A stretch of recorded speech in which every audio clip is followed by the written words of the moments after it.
နန်လေးကမှုေးပြီးတော့အရိုးထီအောင်နူးတဲ့ငတလောက်ပေါင်းလေးကိုအိမ်မှာရှိတဲ့ထမင်းပေါင်းပြက်တစ်လုံးနဲ့ပေါင်းပါမယ်။နောက်လိုက်ကိုတော့ပေါ်ဦးပေါ်ဖျားမြန်းသီးတောင်းလေးထောင်းမှာမလို့တူတူဆော့အောင်လိုက်ကြည့်လိုက်ရအောင်နော်။ကဲအရှင်ဦးဆုံးငတလောက်တွေနူးလွယ်စေဖို့အတွက်ရှောက်ရည်လေးညှစ်ထည့်ပေးပါမယ်။ပြီးရင်နနွေးမုတ်ထည့်မယ်။ကြက်သားမုတ်လေးထည့်ပါမယ်။စားလေးထည့်ပြီးရင်တော့တေချာနှက်ဆောင်နယ်ထားပေးလိုက်ပါ။ပြီးရင်တော့နှက်ထားပေးပါမယ်နော်။ကြာလေး2နိုင်လေးကောင်းလေးပါ။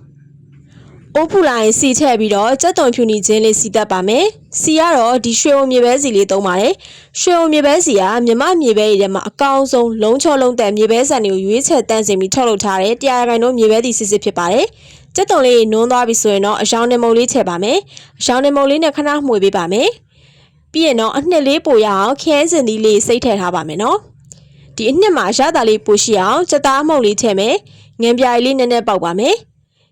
ပြီးရင်ခဏလေးမှွေပေးလိုက်ပါခင်းစင်သီးလေးကြေအောင်လဲရေလေးနည်းနည်းထည့်ပါမယ်နော်ကဲခင်းစင်သီးလေးတွေကအခုလိုမျိုးလေးကြေကန်ဒီမှာတော့ငတလောက်တွေထည့်လိုက်ပါရေလေးနည်းနည်းကျင်းပြီးတော့ဒီငတလောက်လေးတွေကိုညှိနှက်လဲတတ်တာဝအောင်မာပြီးတော့စီပြန်နေအောင်လုံးထားပေးလိုက်ပါမယ်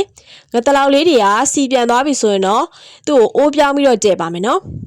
ကိုယ့်အိမ်မှာမသုံးတော့တဲ့သမင်းပေါင်းပြက်တိုးနဲ့ကျမတော့တည့်ပါတယ်ဒီနေရာမှာအောက်မှာကတ်မှာဆိုလို့ခင်းတဲ့အခါကျရင်ကြံနေစပက်လေးနေကြိုက်တာခင်းလို့ရတယ်ကျမတော့အိမ်မှာရွက်ရွက်ပဲအလွယ်ရှိရတယ်ရွက်လေးခင်းထားတယ်နော်ရွက်ကမနုမရင်လေးခင်းတာမလို့မခါပါဘူးနော်ပြီးရင်ဆောနာတော့ငါတလောက်တီစီချထားလိုက်ပါမယ်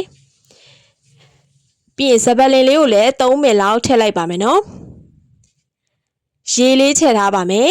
ရေကတော့အကြာကြီးတည်ရမှာမလို့မြများလေးထည့်ထားလိုက်ပါတယ်ကဲပြီးရင်တော့သူ့ကိုမီးအေးလေးနဲ့တည့်ပါမယ်နော်အကြာကြီးတည့်ရပါမယ်နော်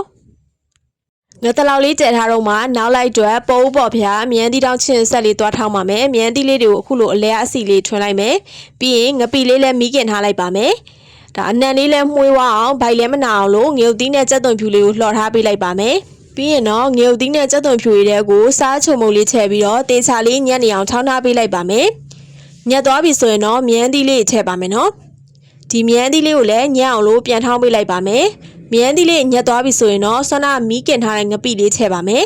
ဒီမှာပစွန်ကြောက်လေးရှိရင်လည်းပိုကောင်းပါတယ်နော်ပစွန်ကြောက်လေးထည့်လိုက်ပါကျမတော့မပါတော့မထည့်တော့ဘူးနော်